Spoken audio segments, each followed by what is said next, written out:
Hey, East Hartford. We had a very long town council meeting last night, and here are the updates.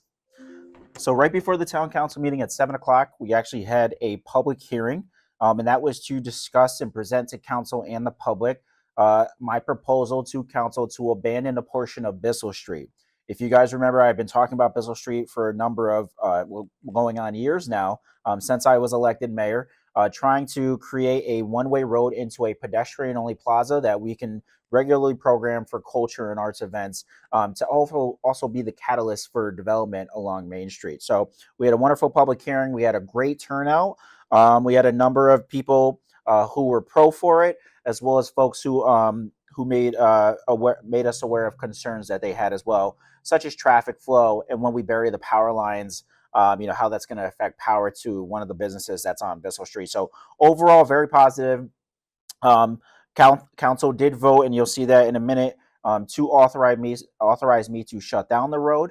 After we do a little more due diligence, continue the discussion with the residents, especially as it relates to traffic flow. But the project is moving forward, so very happy about that. And so after the public hearing had ended, we went right into the agenda. From the top of the agenda, we did have two communication items, one being from the Hartford Foundation for Public Giving Fund Grant.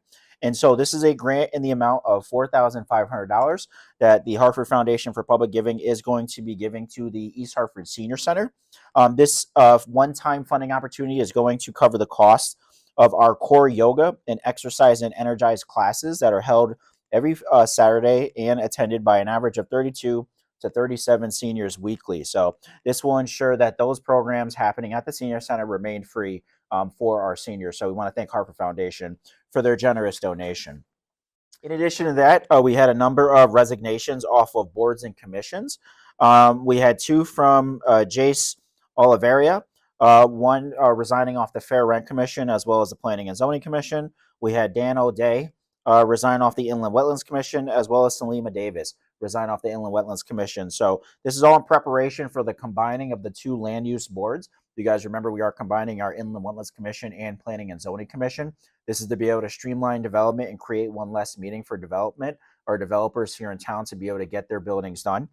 So just want to thank those folks for their time, their dedication to East Hartford, and the commitment that they made while they were serving on that board and commission. So thank you.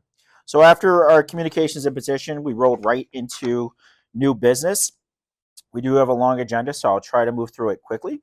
So right from the top of the order, as I mentioned, was the proposed closure of a segment of Bissell Street. The council did approve abandoning a portion of the road. This is from Main Street to the back of the Eastwood Theater. For those of you who have attended the 5 Bissell Street events that we have already had, you know what section of the road I'm talking about very well. I would just say stay tuned for more information specifically about Bissell Street that will be going out through our social media pages. It'll be on the website, put in the newsletter, just so that you're up to speed on the continued progression of this project. But I appreciate council support to give me the authority to shut down the road. As I mentioned, we'll continue to do a little more due diligence talking with residents before we actually permanently shut it down. But I'm glad that got approved. Next on our agenda was the Board of Education Capital Reserve Fund transfer. And so this is per our ordinance 10-38 that requires the Board of Ed at the year end of their fiscal year, which is always June 30th of every single year, and for any surplus to be transferred into a capital reserve fund to support capital improvements at the Board of Education. And so we did recommend transferring a maximum of 2% of the Board of Ed surplus. That amounts to $2,050,700, which will be transferred into this capital reserve fund, and it will fund projects such as the Goodwin restroom renovation, the East Hartford High School restroom renovation phase 2, Norris traffic improvements, East Hartford High School main office improvements, Silver Lane restroom restoration, East Hartford Middle School security camera installation. It will fund improvements at our East Hartford High School athletic field fencing, our Goodwin School cafeteria, as well as our East Hartford Middle School rear parking lot repaving. So that entire $2 million will continue to go back to the Board of Ed to improve our facilities that we want our students to be learning in. Next on the agenda, still related to the Board of Ed, is the Norris Elementary School roof replacement amendment to the 5-year capital improvement plan. So we had originally approved by council on September 17, 2024, the approval of the funding in the amount of $450,000 to support the roof replacement project at Anna Norris School. After we went out to bid and got our professional architect's estimates, the new estimate came in actually at $506,000, a variance of $55,000 that the Board of Ed has found within its capital budget. So we simply needed to go back to council to amend the 5-year capital improvement to reflect the new amount of what the project's going to cost. So that was approved and moved forward. Our next is the proposed renaming of the East Hartford Community Cultural Center. And so this is a rescission of a motion on May 6th where I had proposed renaming the building to reflect the new uses that are in CCC. For those of you who know CCC, it is located at 50 Chapman Place. It has now become a true family center, housing all of our family resources in addition to the Board of Ed in the State Department's Children's Regional Court. In addition to that, so after public feedback and hearing from the departments that work in that building, we wanted to rename the building to reflect the uses. And right now, the uses remain to be very cultural, arts programming, as well as resources for families. And so the new name of the East Hartford Cultural Community Center is going to be simply the East Hartford Community Center, EHCC. And we believe that community encompasses both the culture and the resource aspect of what the building now provides. So that was approved by council. The new name of it is East Hartford Community Center. Next up, we got a few grant applications. One being our Connecticut Youth Services Association fiscal year 26 Juvenile Review Board Support and Enhancement Grant. This was allowing me to enter into an agreement with Connecticut's Youth Service Association to apply for this Youth Service Juvenile Review Board grant. If we are successful in getting this grant, the intended use of them is to support a part-time mentor for JRB youth and pro-social programming, and that was approved by council. Next grant is the Connecticut Department of Public Health 2026 fiscal year 2026 per capita grant. And so once again, the town is looking to apply to the Department of Public Health for our town's per capita grant allocation. This is direct support supplied by the state of Connecticut to Connecticut municipalities with a population over 50,000.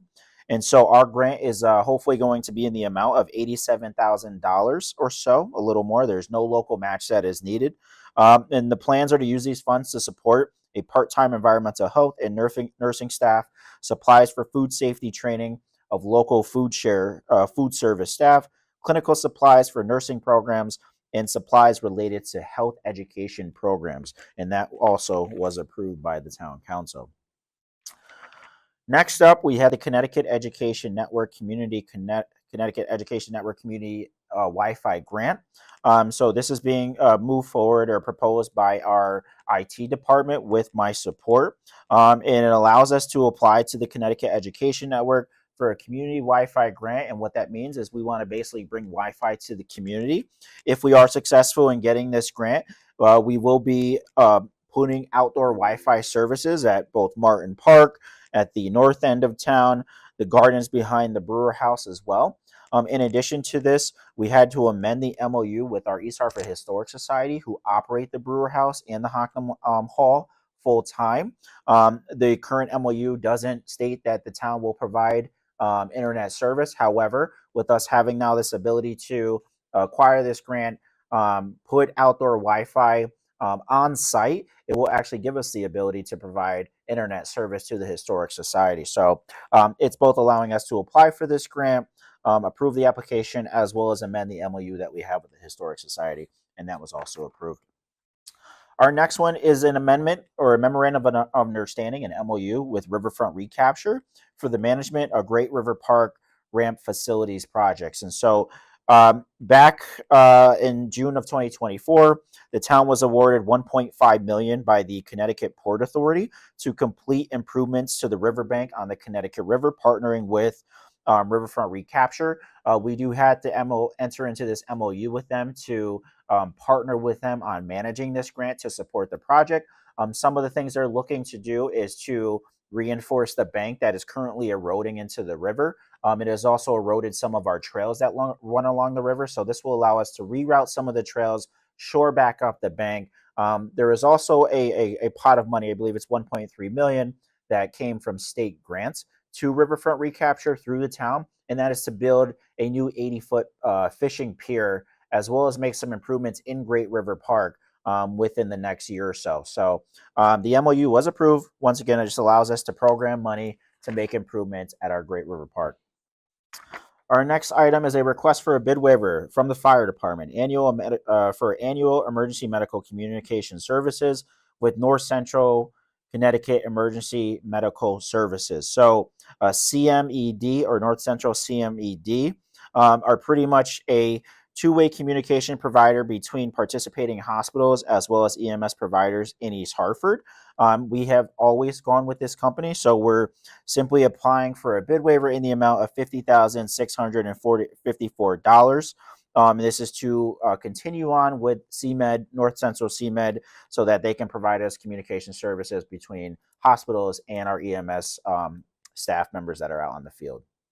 All right, our next item is a technical amendment to enforcement of planning and zoning and inland wetlands violation ordinance.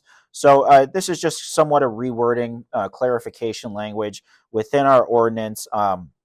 We did ask council to adopt the emergency ordinance as well as to set a new public hearing for this ordinance. It really just clarified language and how we issue violations. So who we send it to, how we send it by certified mail, whose name needs to be on it, what it needs to entail. So just some technical amendments to that current ordinance. Was passed by council, very non-controversial. Just continues to give us the authority to address blight and property maintenance violations, zoning violations in the town of East Hartford. Our was to set a public hearing date for a new ordinance to address street takeovers and ATV regulations in town. So as you guys know, or you may know, state law has now given municipalities the ability to address and combat street takeovers. It gives us the ability to confiscate vehicles, ATVs, recreation vehicles, and not only gives us the option to sell them off or auction them, but also to destroy them now too. You guys are probably very well aware of how much of a nuisance street takeovers can be. We haven't had an instance in town of a street takeover. We have had a number of dirt bikes, ATVs riding through towns, making their way to other towns. And as you guys know, the police department is not allowed to chase these folks either, for the fear of, causing an accident and harming both the officer or the person that's riding the ATV. So just gives us more tools to be able to address this quality of life issue, and really want to signal to everybody that street takeovers will not be tolerated in the town of East Hartford. We value quality of life, and there's a place and time to do so and use this sort of equipment, but in town on our local roads is not the appropriate place. So this ordinance will give us the enforcement action or enforcement tools we need to be able to combat that quality of life issue. And that was approved by council. Our next item is a council acting as committee of the whole on behalf of the fees committee, and this is to approve the lease agreement with St. Isaac Joe's Ghanaian Catholic Parish. So this is the church, St. Isaac Joe's, who since 1967 has been leasing a parking area from the town of East Hartford. They maintain it. They maintain insurance on it as well, so that the liability of whatever happens in the parking lot is on the church. The lease is for $1. And it will continue on. So we've been doing this since 1967. Very happy to support the church and everything they do for the community. So we're just renewing the lease for the leasing of the parking area. The next is another lease. It's a draft lease with the Connecticut Department of Public Health for WIC program space at the East Hartford Community Center. This lease is in the amount of $1,900. For you guys who know WIC, it's Women, Infant, and Children. They provide an excellent service in our East Hartford Community Center right now, contributing to the family center vision that we have had for this space. So this is just a renewing of their lease, like I said, in the amount of $1,900. Our next item is a referral to Personnel and Pension Subcommittee. This is to look at the job description for our position of Deputy Assessor. It's really just to revise some of the language and some of the duties to reflect what the position should be doing today. And so that was a referral to the subcommittee. The subcommittee will review it and then shoot back to the larger council group a recommendation either to approve or disapprove our proposal. Our next item is an amusement permit application for the Hartford Harley Davidson Bike Night that is going to take place on Thursday, July 24th from 5 to 8 p.m. and it is going to occur at their location at 221 Governor Street. So if you got time and you like bikes, get out there and check out the event. All right, everybody. Our last item is a refund of taxes. Per state law, those who overpay in their taxes are entitled to a refund. That refund is in the amount of $75,699.60. So, all right, my friends, that is all we got for you tonight. For today, we had quite a bit of stuff on the agenda. For those who are looking for more information, please visit the Town Council's webpage on the easthartfordct.gov website for more information, as well as on the packet. Any of the background information on any of the items I talked about. As always, you can reach out to me. So stay tuned for next council meeting. It's not going to be until, I believe, August 6th. We have no more council meetings for July. And as always, have a safe and happy week. Thanks, East Hartford.